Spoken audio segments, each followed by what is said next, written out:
Olá, tudo bem? Prazer, sou Rui Bucá e este é um Conversa Franca aqui na TV Assembleia. No programa de hoje, nós vamos receber o Paulo Scherente, o novo secretário dos Povos Originários e Tradicionais do Tocantins. Não saia daí, o programa está começando.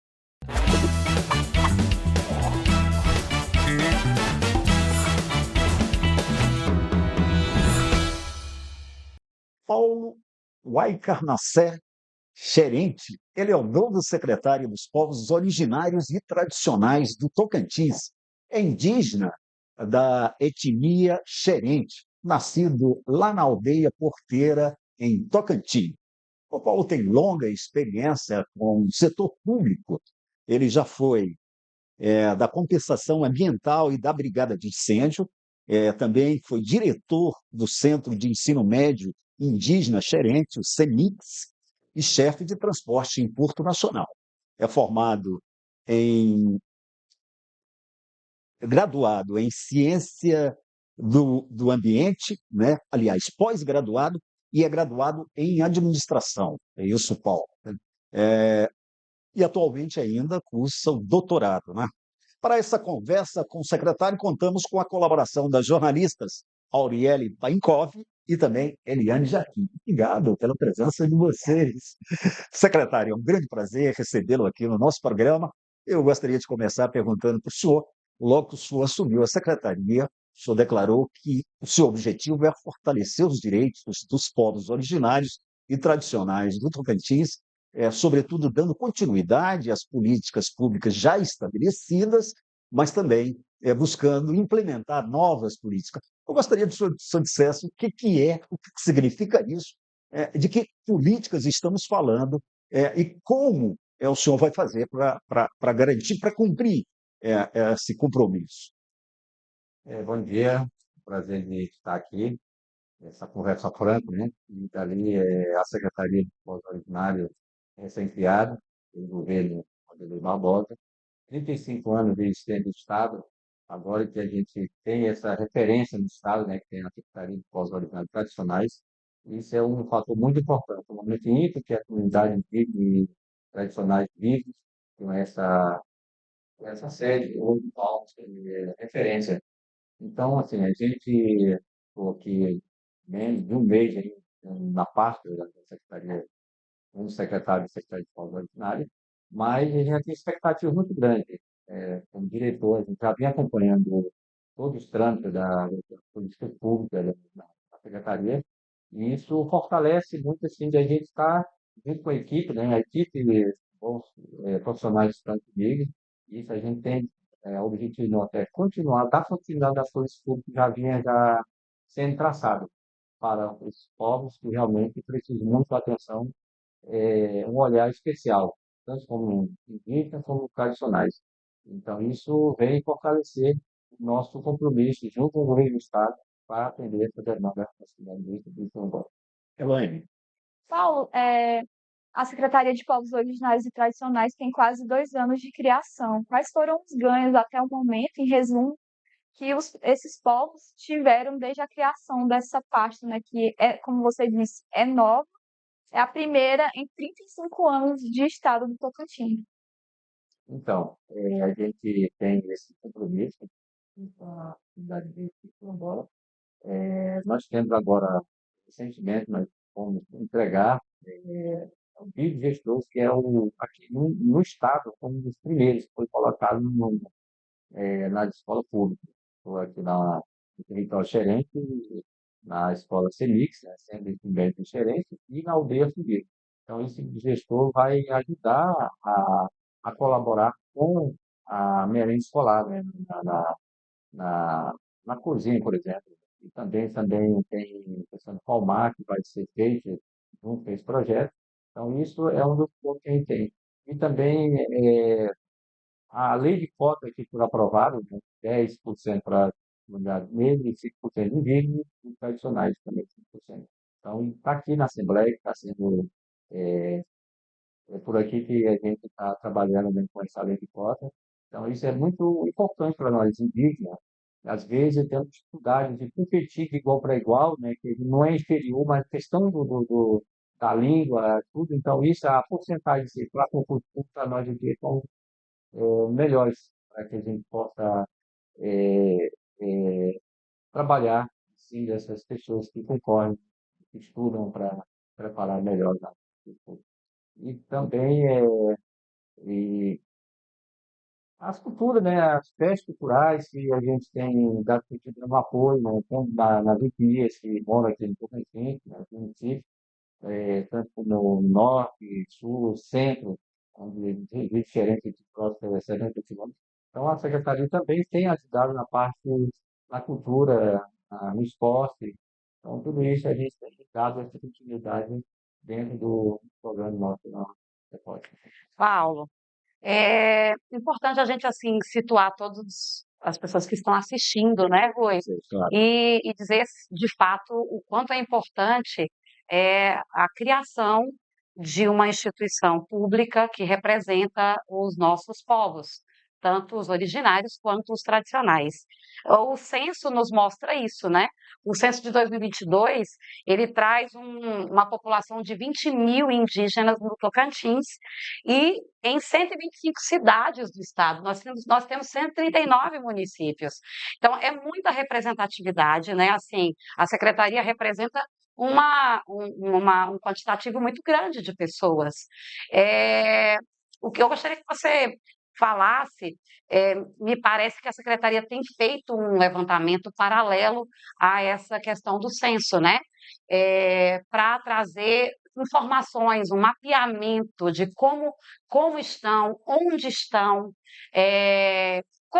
quantos indígenas moram na capital, por exemplo, né? A gente tem a ideia ainda equivocada, né, que os indígenas estão apenas nos seus territórios. Não, com a lei de cotas, como você acabou de colocar, eles migram, eles vão estudar, eles vão para as cidades, né? Então, eu queria que você me falasse desse mapeamento que a secretaria tem feito, que eu acho que é uma questão riquíssima, é uma grande novidade até para o Brasil, né? Acho que vocês estão aí para ensinar outras secretarias sobre esse mapeamento que está sendo feito no Tocantins. O mapeamento é uma ação que a gente tem, por pedido do governador, que a gente quisesse mapear as indígenas tradicionais. Nós já tivemos um levantamento do IBGE, né, estatístico, que trabalha na estatística, números. E nós estamos trabalhando, somando, paralelo ao levantamento que o IBGE realizou, então nós estamos mapeando as necessidades na área de saneamento, na área de saúde, educação, cultural, mas é um raio-x que a gente está fazendo dentro das aldeias. Então, hoje nós temos aí as três etnias, Canela, Carajá, Xambioá e o do território Funil, que são dois territórios Funil diferentes, mas nós praticamente quase todos feitos, levantamento. Nos quilombolas nós temos as duas quilombolas, comunidades, Rio Preto e Dona Domicílio em Mutilândia. Então, isso já foi totalmente mapeado. Então, quer dizer, nós estamos fazendo esse levantamento para que amanhã a gente entregar isso para o governo, né? Que eu sei que são várias etnias, então são 16 etnias, moram em diversos municípios, mas os maiores são 6.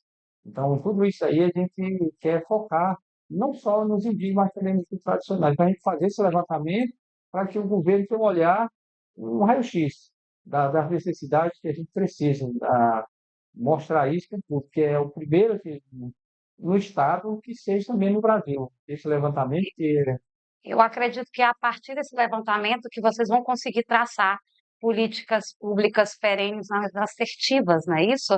E só fazendo aqui um acréscimo de informação, né? Nós também temos uma população quilombola bem grande, né?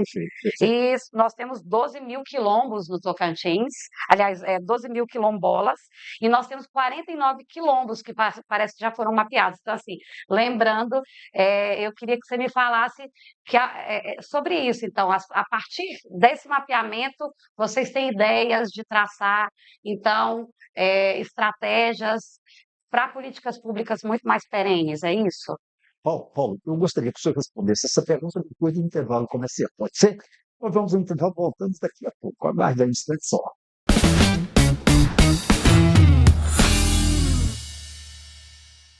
Olá, estamos de volta. E hoje aqui nessa conversa franca com Paulo Waicarnacé Xerente, ele que é o novo secretário dos Povos Originais e Tradicionais do Tocantins. Paulo, eu tenho uma curiosidade sobre o seu nome, Waicarnacé, que na verdade é o nome original. Mas primeiro eu gostaria que você respondesse a pergunta que a Auriele fez no bloco anterior. Auriele, por favor, repita. Vou repetir, né? Importante, como eu havia colocado, nós temos uma população grande, o tocantinense precisa saber e conhecer esses dados, né? E essa representatividade, respeitar isso, né? Então, nós temos, segundo o último censo de 2022, 20 mil indígenas em 125 municípios do Tocantins, temos 139 municípios, é muito amplo. E ainda, por ser a Secretaria dos Povos Originários e Tradicionais, né, nós temos uma população de 12 mil quilombolas e de 49 quilombos reconhecidos, né, no Tocantins. Eu te fiz a pergunta porque vocês estão fazendo paralelo, aliás, um mapeamento, né, para mostrar essa realidade dessas pessoas, né, desses seus territórios. Me conta, esse mapeamento vai servir para pautar essas políticas públicas daqui para frente? É um mapeamento, um desafio para o Estado, porque nunca tivemos aqui no Estado, mapear as necessidades, mapear os dois grupos vulneráveis, indígenas e quilombos, né? Então, isso para nós vai ser uma alavanca muito grande, um ponto positivo, né? Para a gente ter uma noção do que é comunidade indígena e também os quilombos. Então, como governo, isso é um ponto importante. A gente faz esse levantamento das necessidades, igual eu falei, na área de educação, saúde e saneamento, né? Então, isso aí é uma coisa que a gente tem em prioridade hoje, com esse número de indígenas, de 20 mil, mais de 20 mil indígenas, mais de 12 mil quilombolas. Então, isso aí para nós é um desafio. Para esse ano, a gente vai ter que fazer esse levantamento para que nós possamos, através disso, traçar a nossa política pública para o ano que vem. Perfeito. Paulo, pois não. Eu só assim, para a gente exemplificar para as pessoas que estão em Claro, casa, né, claro, Rui? sem dúvida. Esse mapeamento, por exemplo, ele é mais específico. Enquanto o censo trabalha números, vocês vão em loco com a equipe da secretaria, não é isso? Sim. E lá vocês identificam, pelo que eu pude ler, por exemplo, quantos banheiros, Rui, essas pessoas possuem, né? Porque é cidadania, né? Claro, É claro. cidadania. O ser humano tem direito a ter vida de qualidade nos seus territórios, né? Então, eu estou exemplificando para você trazer exemplos, por exemplo, na área da saúde. Quais os territórios possuem, né, postos de saúde, profissionais da saúde que estão lá em loco? É mais ou menos isso que vocês estão fazendo? Isso. Então, esse levantamento está especificado no saneamento, por exemplo, quantos banheiros, quanto saúde pública, né? Posto de saúde, né? Tem outro setor que trabalha com dentro da parte de saneamento, mas nós estamos fazendo o nosso para consolidar com as parcerias, porque a Secretaria de Mensalidade, então, a gente trabalha com a parceria. Então, Paulo, isso você pode exemplificar alguns dados que já tenham sido levantados previamente para a gente? Por exemplo, essa questão de banheiros. A gente já tem alguma prévia dessa situação? É uma pesquisa qualitativa, né? Se a gente já tem alguma coisa para expor, né, para a população hoje. se hoje nós estamos aí com 30% já foi levantado na Anvisa e 10% mais ou menos na parte quilombola. Então, nós tivemos aí no território de Canela, indígena, lá praticamente nós estamos assim, é tudo, saneamento.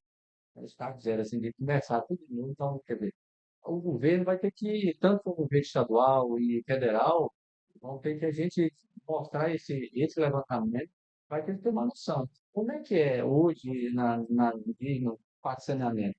Por exemplo, hoje nós estamos com a falta de água, por exemplo, nas aldeias. A última matéria que nós tivemos aí na televisão, aqui no Itajaí, Canadá, então sem água. E na maior ilha fluvial do mundo de água doce, né? Então, assim, é uma coisa que nós estamos em Tocantins, morando aqui próximo.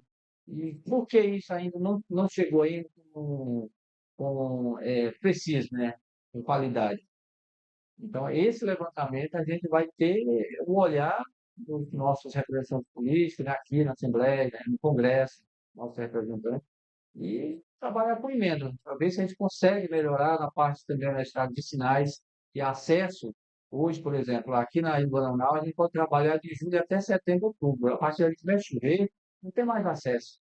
Já fica totalmente alagado, é só acesso só pelo bar. Onde tem acesso, a gente pode, esse ano de 2023, 2024, foi uma enchente muito grande. Tem uma aldeia que foi alagada. Então, esse levantamento vai ter que custar, são 16 itens que a gente está trabalhando no levantamento, né? A gente vai em loco, né, em casa, então tem uma pessoa de uma família para responder todas essas perguntas. Fantástico. Então, isso é uma coisa que a gente está sondando. Então, por isso que eu falei que é o raio-x, né? Estou fazendo esse levantamento para a gente ter uma noção E é inovador, né? de inovador. Bom, as aldeias indígenas, as nações indígenas, têm uma convivência com a natureza que ensina muito, né, para quem quer, de como conviver bem, de como ter cuidado ambiental. É, mas as próprias nações indígenas estão sendo vítimas não daquilo que eles cuidam, que eles fazem, mas não tem água, muitas vezes, porque a água que tem, né, quase sempre tem as aldeias são as mais dos índios, mas essa água não é potável mais, né? Eu queria te perguntar, você que é estudioso, né, da área ambiental, é sobretudo os impactos, né, das crises climáticas que atingem todo mundo. Sim, como é que é esse impacto para o índio que sempre cuidou bem da natureza, que sempre teve esse cuidado e exemplo, né? E agora também é vítima de todo esse processo. Como é que é E, esse inclusive impacto? as queimadas, né? Pois é. Que hoje que estamos aí com números alarmantes. E você, como já fez parte de um projeto de, então assim, de Combate, né? brigada, como que é isso para o indígena ver toda essa problemática climática, né? Nem ver como sentir também, né? É, Sim, a gente já tem contato com a natureza, então a pessoa já sabe, não é porque leu uns bons livros, não é porque, não, porque está convivendo, nasceu ali, conviveu ali, então sabe como é que está o seu território. Então, esse impacto, a palavra impacto é muito forte, né, para nós indígenas, porque, assim, por exemplo, aqui, o território xerente, 70 quilômetros de Palmas, nós temos o território, do lado tem grandes projetos de cana, de soja, né? Do outro lado tem a primeira capital provisória, Iracema, e 70 quilômetros tem a Palmas, tem a capital do Tocantins, que é Palmas. Então, isso para nós ali é um cinturão verde. Queremos preservar, mas tem a questão do fogo. O fogo controlado é uma coisa que realmente nós precisamos, mas do jeito que está aí hoje, é, descontrolado. Então, eu fiz parte da brigada na época e é muito doloroso. Eu vejo essa reportagem da brigada que se realmente dá o sangue para que possa, um indivíduo vai lá e tocar fogo, um crime, né, que é feito com a natureza, aí os caras vão lá, apagam esse fogo até chegar no ponto de combater esse fogo de uma forma 100% ali no local. Isso é muito, muito doloroso, a pessoa estar ali inalando fumaça, enfim. Então, é uma coisa que realmente nós precisamos do homem, tem que ficar, é, se educar, para que nós não tivemos todo esse alarme de fogo. Por exemplo, nós tivemos aí na reportagem ali, uma casa indígena, pegou fogo ali. Então, tudo que tiver queimou, não tirou quase nada ali. Por quê? Porque a palha, a cobertura da casa é palha, então foi tipo um algodão, rapidinho, queimou. Aqui na Ilha a mesma coisa. Então, hoje, o Rio Javaé, a gente está vendo aí que Rio Araguaia, Rio Tocantins, mas Rio Javé está sendo mais prejudicado. E na beira do Rio Javé tem os indígenas Javé que moram. Aquela água não é consumida, porque também não é água boa, assim, é contaminada, porque ali tem grandes lavouras que tem muitos agrotóxicos, né? Então não tem como. Tem aldeia que às vezes não tem assim, água potável. Então nós estamos trabalhando junto com alguns órgãos parceiros nossos e com certeza vamos chegar que a gente vamos ter o sucesso para essa na parte de saneamento. Elaine. eu acho que a gente comunga de um mesmo objetivo, que é a busca da sustentabilidade. Acho que estamos aqui todos profissionais, você é um doutorando, né? que é fantástico isso, os nossos indígenas serem representados por um indígena que hoje está fazendo doutorado. Eh, mas o que eu quero te dizer é que o nosso objetivo, que eu acho que é único, nós não somos contra, acho que o desenvolvimento, nem de nós. Sem dúvida. O mundo converge para o desenvolvimento, para a melhoria, mas eu acho que ela tem que ser fundamentada na sustentabilidade. Eu acho que os indígenas também pensam assim, né? Eu acho que eles precisam se alimentar, precisam, mas eles querem que haja um olhar de respeito, de sustentabilidade pela natureza, pelo humano, pela, né, por tudo, por toda a fauna e flora. Eu queria que também você falasse disso, que o indígena não se coloca contra, não é um entrave, né? Paulo, por favor, eu gostaria que você respondesse essa pergunta depois do intervalo, tá? A gente volta daqui a pouquinho.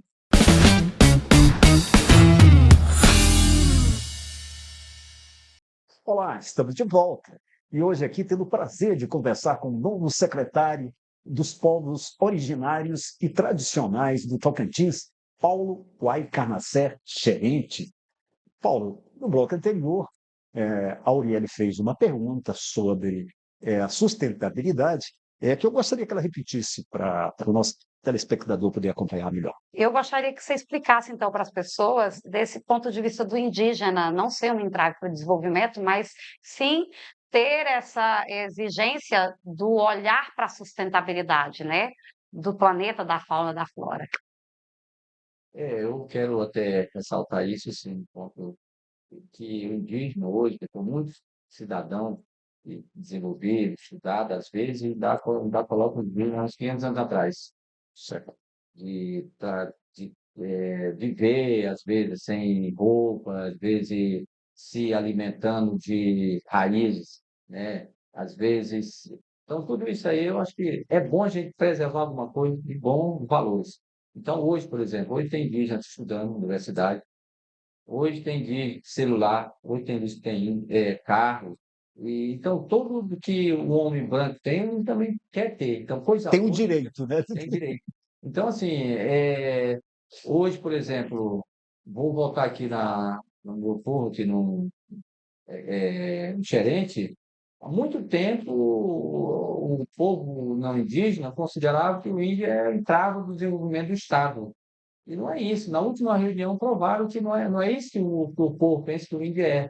Nós queremos a estrada boa, asfalto, por exemplo.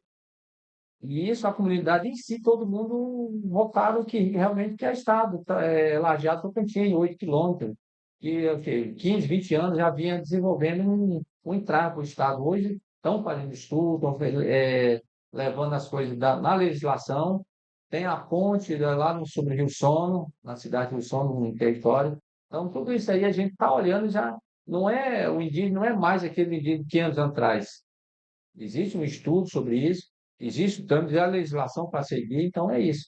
Então, assim, e outras etnias, por exemplo, nós queremos aqui na secretaria de criar um grupo de resgatar a língua materna. É um indígena que perdeu totalmente, por exemplo, Caraxambauá, no município de Santa Fé. Vamos ver se a gente consegue ainda levar um professor da mesma etnia, Carajá da Ilha, de fazer, já tem esse professor já, mas vamos ver se a gente consegue mais recursos para que possa passar mais essa linguagem, intercâmbio culturais entre Carajá Xambel lá de Santa Fé para Carajá Aldeia Macaú de Santa Isabel ou Fontoura, ou mais próximo ali. E assim, então é bom a gente frisar isso, que a língua materna nossa é uma coisa muito importante. A nossa cultura é riquíssima. E o Tocantins tem indígena ali que realmente precisa ser divulgado, não é só um grupo, mas é todos, tanto como o quilombola também, que tem sua cultura riquíssima. Bom, eu queria aproveitar, porque eu tinha te perguntado sobre a curiosidade sobre o seu nome, né? O Uai Carnacé, que é o nome original, né? Quer dizer, Paulo e Xerente é mais para identificação na relação com o branco, né? Com o não índio, né? O que significa e queria que você explicasse, né, para a gente aqui o que é, Tá como é certo. que é, É o nome. e como é que se coloca nome, né, na cultura de vocês, São diversas culturas. Eu falei que a Tocantins são 16 povos, né? Tem os maiores de 6 em seguida, mas todos são 16 povos. Então, cada um tem sua língua e tem sua cultura. Por exemplo, Javé, Carajás e Chapecó são o mesmo, é um povo inã. Então, eles falam, entendem mais ou menos a língua. Nós, Xerente, temos Chavante, Mato Grosso, que também falam mais ou menos que dá para entender. Agora, os outros, Craô, Apinagé, é o grupo Timbira, né? Então, por exemplo, meu nome, Moencarnancé, é o nome próprio, masculino, aqui do Xerente. São vários nomes. E também nós se dividimos aqui como clã, né? Então, o meu clã tem esse nome, Moencarnancé. Já o outro, já tem outro nome. Então, é paternalista, né? Na hora que nascer, o clã já vem do lado do pai. Perfeito. Então, isso é importante a gente frisar isso. O tempo está muito pouco, mas é uma aula de o dia todo. E por que falar indígena hoje e não falar mais índio? Índio, já vem a questão da Índia, né? Índio. Hoje, indígena, eu acho que, assim, originalmente seria indígena. Índio, não. Índio já vem na questão da parte indígena, do índio, né? Do colonizador. Tem a ver com o Isso. colonizador, né? Indígena, não. Indígena é uma coisa que realmente é natural. O nosso meio, a nossa convivência é o nosso respeito. O Brasil inteiro, indígena. Relante. Eu queria que o senhor falasse as atuais dificuldades na educação que os indígenas têm tido como entrave. No ano passado, tivemos algumas dificuldades de transporte devido às enchentes que tiveram e agora a gente está tendo seca, né? Como é que está sendo esse desenvolvimento educacional, tanto para motivar a retirada desses indígenas do alcoolismo, da situação de suicídio, que a gente vê que é uma realidade nacional, não acontece só no Tocantins, que é uma realidade também, mas acontece no Brasil inteiro. Como é que o Tocantins tem feito para fortalecer a educação dos povos indígenas e tirar eles dessas realidades muitas vezes tão sofridas, né? Também pela falta de emprego, né? Pelo entrave linguístico que eles acabam tendo por conta disso. Isso é um entrave que realmente a gente tem na comunidade indígena, não só no Tocantins, mas no Brasil inteiro. A segunda língua, para nós, é muito complicado, o português. E, por exemplo, a educação escolar indígena, os professores têm se esforçado muito, a Secretaria de Educação tem dado muitos cursos, né, de licenciatura, durante o período de férias, de preparar os professores indígenas, bilíngue, né, que também pode ser. E, então, assim, nós temos o nosso, no início, na primeira fase, 6 anos, é mais na língua. A aula é mais na língua para a gente preservar a nossa língua e saber não só falar, mas também escrever. Então, isso é muito importante. E, então, assim, hoje, na parte da educação, na saúde, que também é alcoolismo, é saúde, então já tem várias parcerias, próprio da Secretaria de Saúde, do Departamento que cuida da saúde, as ações que é feita nosso território de questão de orientação. Alcoolismo é um mal que entrou nas aldeias que realmente nós estamos tentando ver como não acabar, mas minimizar, de informar que esse mal trazer para até mais de estruturar a família, né? E isso tem uma coisa que tem muito a ver questão das orientações, de absorver mais orientações, de preparar esses novos, os jovens que estão aí, às vezes, suicídio, né? Às vezes os pais têm um relacionamento muito ruim, às vezes brigam, então isso afeta os filhos. E às vezes não vê isso, então assim, eu quero que os órgãos que estamos à frente aí de combate, a gente minimizar isso e já ações feitas sobre isso, a questão da violência na terra indígena, com as mulheres indígenas, né? Então, muitas vezes tem tudo a ver com a questão do alcoolismo, né? A falta de oportunidade pode também Também ser, a falta né? de oportunidade de trabalho e tudo. Então, assim, todo mundo hoje quer ter um bom salário, todo mundo quer ter hoje as coisas em casa, mobília e tudo. Às vezes, tudo isso aí traz o retrocesso, traz a imagem negativa e a solução talvez é se suicidar.